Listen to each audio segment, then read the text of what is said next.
Le résultat n'y est pas. Pourtant, le match avait très très bien démarré.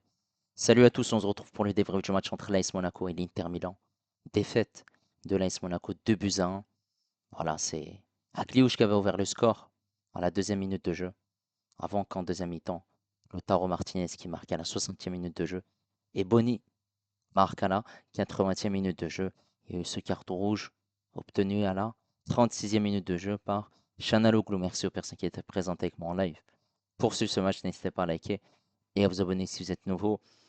Au niveau des statistiques de cette rencontre, ils sont plutôt en faveur de l'AS Monaco avec 23 tirs, 7 tirs cadrés. Pour l'Inter, c'est 14 tirs, 7 tirs cadrés. Possession à l'avantage de l'AS Monaco à 61%, 39 pour l'Inter Milan, 530 passes pour l'AS Monaco, 337 pour l'Inter Milan. Précision de passe à 89% pour l'AS Monaco, 83 pour l'Inter Milan, 17 fautes pour l'AS Monaco, 12 pour l'Inter Milan, un carton jaune obtenu pour l'Inter, avec un carton rouge pour Çalhanoğlu, un hors-jeu pour les deux équipes, 4 corners pour les deux équipes, et là on est parti en image pour les 3 buts du match et le carton rouge obtenu par Çalhanoğlu.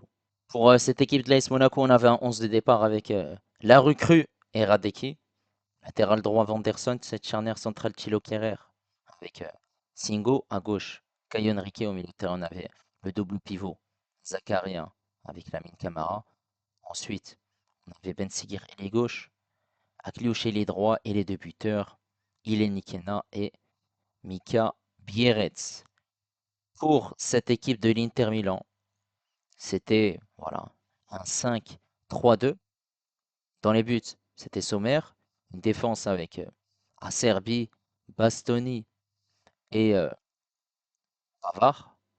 Ensuite, au niveau des pistons, on avait Di Marco et Luis Enrique. Au milieu de terrain, on avait Çalhanoğlu, Susic et Barella. En attaque, c'était Lautaro Martinez, accompagné de Marcus Thuram. On est au début du match. Voilà, première minute de jeu.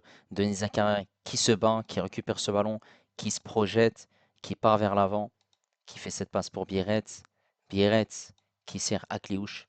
Akliouche aux abords de la surface de réparation, qui se pose pas de questions, qui frappe et il marque un magnifique but pour permettre à l'AS Monaco de mener très très rapidement dans cette rencontre. La célébration d'Akliouche sous les yeux de Paul Pogba qui voilà, ne peut pas jouer pour un certain moment puisque il faut que le processus se mette en route et il y aura ici une grosse faute de la part de Çalhanoğlu qui va écoper d'un deuxième carton jaune. Voilà, une faute sur Vanderson, il se préoccupe pas du tout du ballon et en plus il laisse traîner ses pieds. Rouge mérité, même si on voit sa réaction, il n'est pas du tout content. Ensuite, 59e minute de jeu, il y aura une perte de balle de Bierets, du moins une récupération. Et ici, ça va se jouer très très rapidement.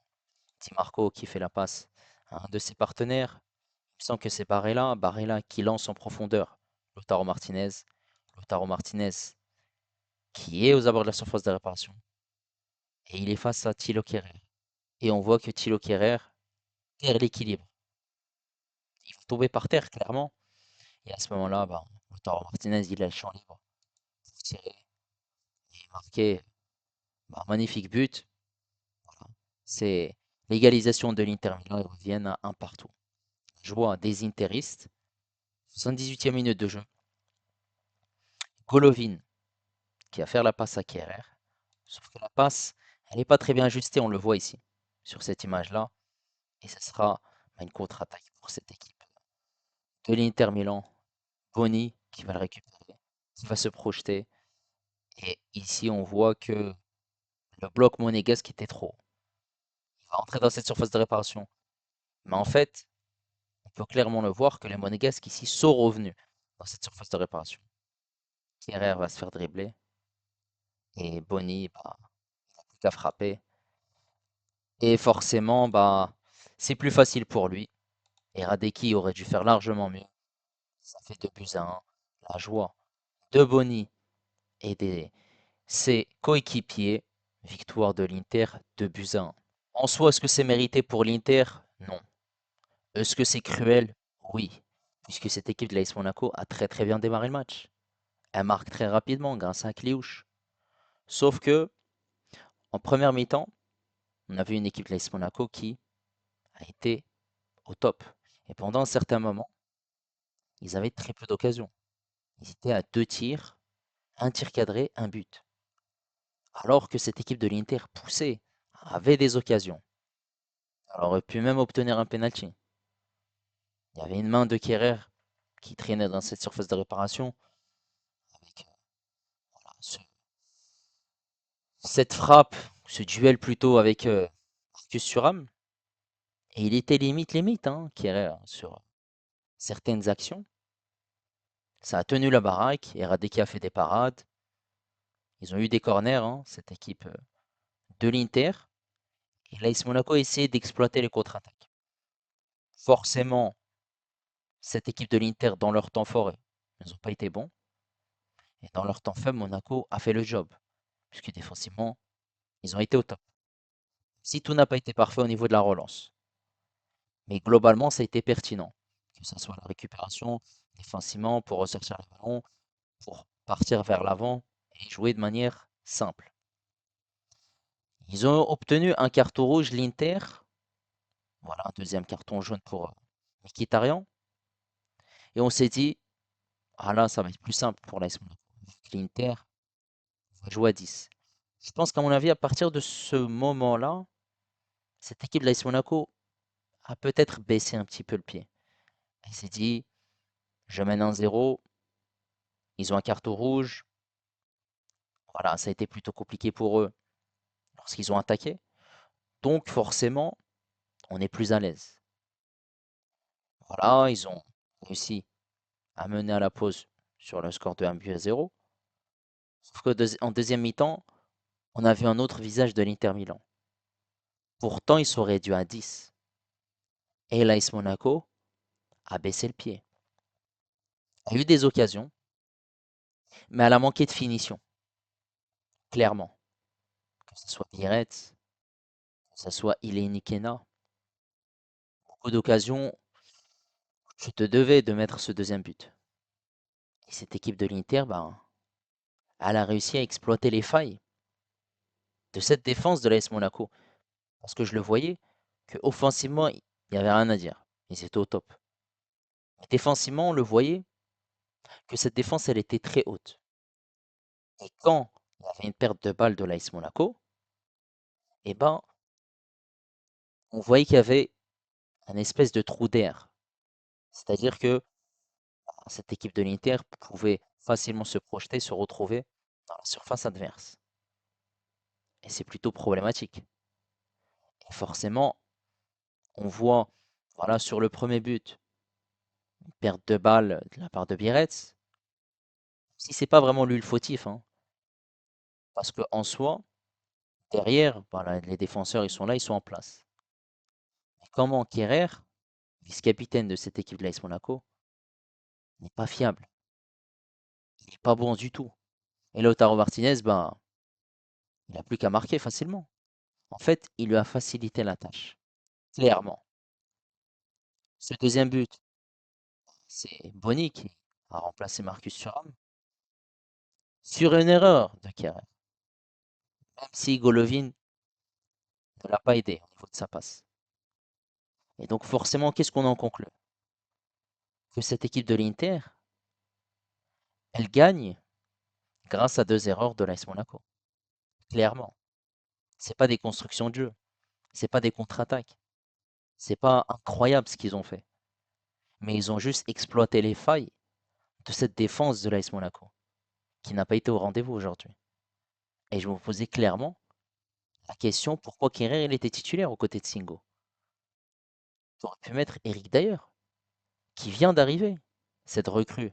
Tu aurais pu l'aligner aux côtés de Singo. Pourquoi mettre Kerrer? Aujourd'hui, on a vu ses limites, clairement.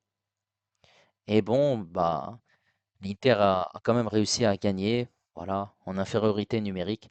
Et je trouve que c'est regrettable. Maintenant, on va revenir sur la performance des joueurs de l'AS Monaco et aussi Le fait qu'il y ait cette défaite, c'est un peu, voilà, comme la saison dernière. Tu repars dans tes travers. Pourtant, tu as dominé cette équipe de l'Inter Milan. Maintenant, on va revenir sur la prestation des joueurs de l'AS Monaco. Et Radeki qui vient d'arriver, bah, le premier but, pas grand-chose. Il le touche, mais bon, c'est un peu compliqué le deuxième but. Tu dois faire mieux. C'est pas totalement rassurant. Côté droit, Vanderson a été plutôt intéressant. Défensivement, il a été costaud, voilà. Il a su faire le travail qu'il fallait. Offensivement, on l'a vu, par séquence, centré, combiné, être pertinent dans son jeu. Globalement, c'était plutôt correct. Cette charnière centrale, Singo Kehrer. Singo, il a fait son match, clairement. Même si, au niveau de la relance, par moment, faut faire attention. Et lorsqu'il était mis sous pressing, il n'y avait pas de souci. Par contre, Kehrer, c'est catastrophique. Kehrer, il doit prendre la porte. Kehrer, c'est le Herrera Kehrer. Et moi, en tant que supporter du Paris Saint-Germain, voir ce qu'il a fait aujourd'hui, Kehrer, ça me fait penser bah, aux erreurs qu'il faisait clairement lorsqu'il était au Paris Saint-Germain. C'est un joueur qui n'est pas fiable et tu peux pas compter sur lui. Fautif sur les deux buts. Dans la relance, c'est pas top. Dans l'agressivité, c'est pas top. Et on le voit qu'il est aussi facilement pris de vitesse. Pourtant, lorsqu'il revient faire les efforts défensifs, sur le premier but, il glisse. Et sur le deuxième but, eh ben, Boni le dribble trop facilement. Vraiment, c'est catastrophique. Côté gauche, Caio Henrique, c'est voilà, l'un des meilleurs monégasques aujourd'hui. Il a été complet, que ce soit la récupération. Défensivement, il est au top. Il a su ressortir du pressing proprement, jouer de manière simple. Offensivement, il s'est énormément projeté à de multiples reprises. Il a centré, il a combiné, il est rentré dans cette surface de réparation. Il cherchait constamment des solutions. Match complet de la part de Caio Henrique qui retrouve petit à petit un niveau plus que correct. Ce milieu de terrain, Zakaria Kamara. Zakaria, c'est lui qui a dicté le tempo. Ah, il était pertinent, il jouait de manière simple, renversement de jeu. Il a tendance par moments à se projeter sur ce couloir droit. Et forcément, c'est lui la tour de contrôle. Il donnait aussi de très très bons ballons vers l'avant pour Ilini Kina ou Biarritz. Parfait. À ses côtés, on a vu un Lamine Camara qui était au top. Au top, Camara, voilà. C'est très intéressant dans la récupération, dans la projection. On l'a vu aussi résister au duel, obtenir pas mal de fautes, se projeter, être constamment dans les 18 mètres. Il a un gros gros volume de jeu. Quel joueur, Lamine Camara. C'est un régal.